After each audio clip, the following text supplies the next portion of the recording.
Anugerah dan damai sejahtera dari Allah Bapa dan Tuhan Yesus Kristus menyertai kamu sekalian. Amin. Saudara yang dikasihi Tuhan, bila kita melihat rumah Batak zaman dahulu, di mana tidak ada kamar-kamar di dalam rumah itu. Semua orang, anggota keluarga tidur bersama di satu ruangan. Maka ada peraturan yang dibuat oleh leluhur orang Batak.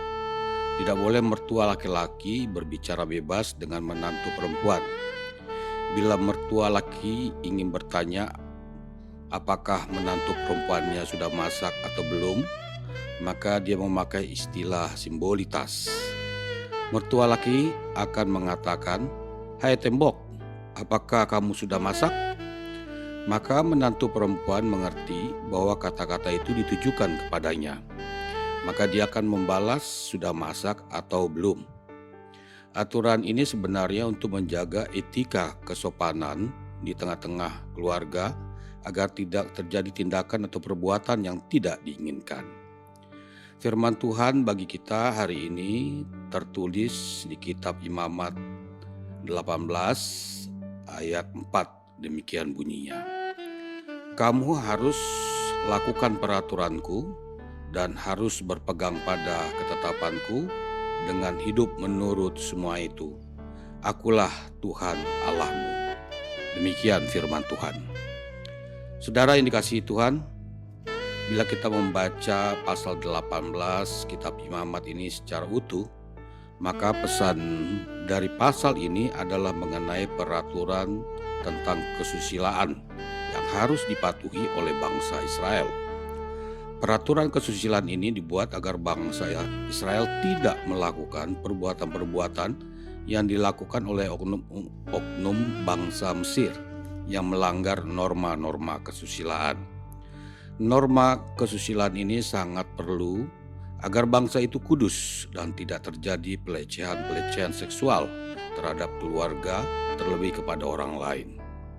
Tuhan menginginkan bangsa Israel sebagai bangsa yang beradab dalam kesusilaan, karena Tuhan itu kudus, maka bangsanya juga harus kudus.